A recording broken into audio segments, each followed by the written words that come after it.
selamat sore semua. Dapat petunjuknya tentang ukuran sebuah kebahagiaan. Kebahagiaan itu nggak bisa diukur dengan harta, jabatan, pasangan yang ganteng, cantik, ataupun anak-anak yang pinter. Kebahagiaan itu tergantung dari diri kita sendiri. Bagaimana kita itu bisa mengendalikan emosional kita. Contohnya nih, kalau kita bucin ataupun cinta kepada anak, pasangan, bahkan hal-hal yang membuat kita ketergantungan, kita harus bisa mengendalikan. Karena apa? Karena perasaan cinta itu bisa membawa petaka. Jadi kalau misalnya nih kita jatuh cinta sama orang, kita terlalu bucin, nanti bukannya kita malah bahagia, tapi malah kita sengsara. Karena apa? Karena ketika kita bucin ataupun terlalu cinta, kita itu bahkan akan mengorbankan diri kita sendiri. Ini kenapa segala sesuatu itu tergantung dari kita. Kita juga kalau terlalu emosional ataupun gampang marah dengan sesuatu yang sedikit hal aja, kita pasti akan ngamuk-ngamuk atau marah-marah, dan itu mungkin akan berpengaruh pada situasi kita. Kita jadi orang yang temperamen ataupun jadi orang yang gak sabaran. Itu kenapa kebahagiaan itu gak bisa diukur dengan harta, jabatan, pasangan dan sebagainya, karena akan tergantung dengan diri kita. Bahkan orang Jawa itu ada ilmu yang kalau bahagia itu jangan terlalu bahagia, nanti ujung-ujungnya menangis. Dan ini fakta, terkadang kita itu kalau terlalu bahagia, terlalu seneng, tiba-tiba ada masalah. Jadi kita lebih ke, kalau misalnya nih kita bahagia ya biasa-biasa aja, ketika kita sedih ya biasa-biasa aja, kalau kita marah ya biasa-biasa aja. Jadi kalau kebanyakan dari kita berpikir, oh dengan wajah cantik, wajah tampan kita bahagia ataupun gampang nyari duit dan sebagainya.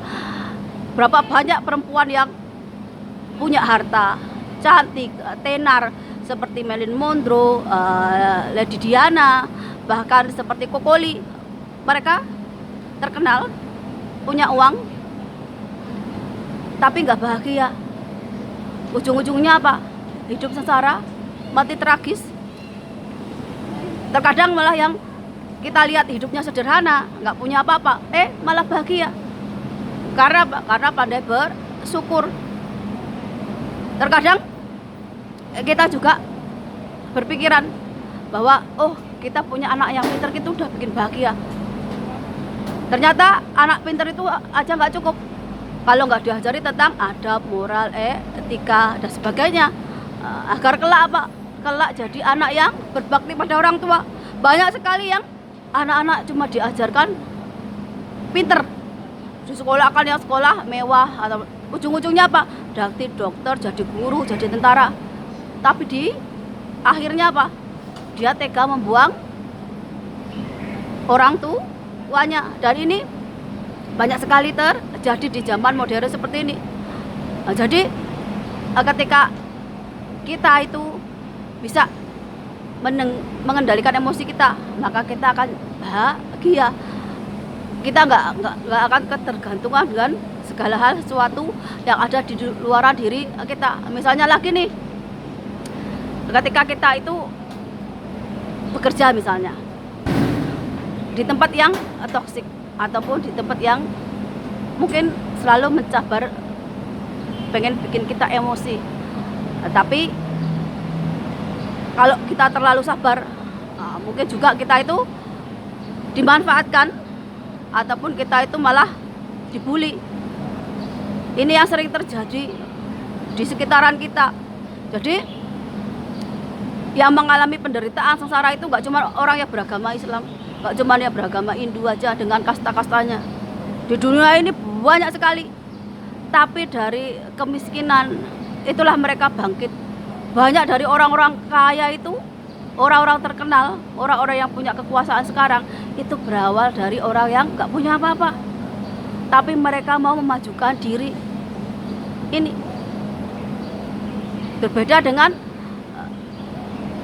orang tua zaman sekarang yang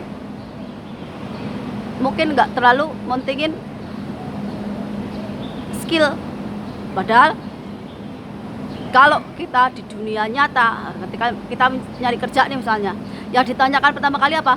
Kemampuan, pengalaman. Jadi semua orang yang namanya pemimpin itu pasti cari orang yang punya pengalaman, punya wawasan, punya ilmu. Karena apa? Karena ini yang membantu. Nah, kalau cuma teori, semua orang juga bisa. Bahkan anak TK juga bisa. Karena apa? Karena belajar dari buku. Itu kenapa di Tiongkok, di Jepang, anak-anak dari kecil yang diajarkan malah skill duluan, ataupun adab, moral, etika. Karena apa? Karena ini pondasi dasar dari kita manusia. Saya ini juga seperti itu. Karena saya orang Jogja ya, orang tua saya itu semarah-marahnya, nggak ada kata-kata hewan keluar, nggak ada kata-kata kotor keluar. Jadi sampai sekarang ini, walaupun saya ndablek, saya bajingan, saya itu nggak bakalan ngeluarin kata-kata kotor ataupun hewan. Karena apa? Karena saya sendiri nggak seneng dengar seperti itu. Orang tua saya juga nggak ngajarin seperti itu. Tapi ketika saya ini mungkin berkumpul dengan orang Jawa Timur yang suka kata-kata kasar, yo saya akan terkejut, atau saya akan mungkin kayaknya nggak cocok nih. Karena apa? Karena saya Jawanya Jawa lembut yang sangat sensitif ya, karena saya orang Jawa. Jadi kalau aku di lingkungan yang kasar, yang ngomong kebun binatang, kata-kata kotor keluar, aku udah ngerasa nggak nyaman. Kenapa? Karena itu bukan lingkungan yang sesuai denganku. Jadi apa yang kita alami, apa yang kita lihat, apa yang kita rasakan dari sekitar kita, itu sangat berpengaruh sampai ke detik ini. Itu kenapa sebejat-bejatnya saya itu masih pengen tobat, masih pengen kembali ke jalan yang benar. Kenapa? Karena orang tua itu mencontohkan yang baik. Mbah-mbah saya seperti itu. Itu kenapa kalau orang ngomong kasar ke orang lain, atau dengan kata-kata yang toilet umum atau kebun binatang, biasanya orang akan disamakan dengan orang-orang yang di pinggiran jalan. Kenapa? Karena nggak punya attitude, nggak punya pendidikan, nggak punya adab, nggak punya moral, nggak punya etika. Ini kenapa kita orang Jawa boleh, bahkan orang Jawa itu kan punya bahasanya aja, ada yang kromo inggil, ada yang Jawa kasar dan sebagainya. Karena itu mencerminkan bahwa kita itu menghargai sesama manusia. Atau mungkin dengan orang yang lebih tua kita ngomongnya lebih halus lagi, dengan teman beda.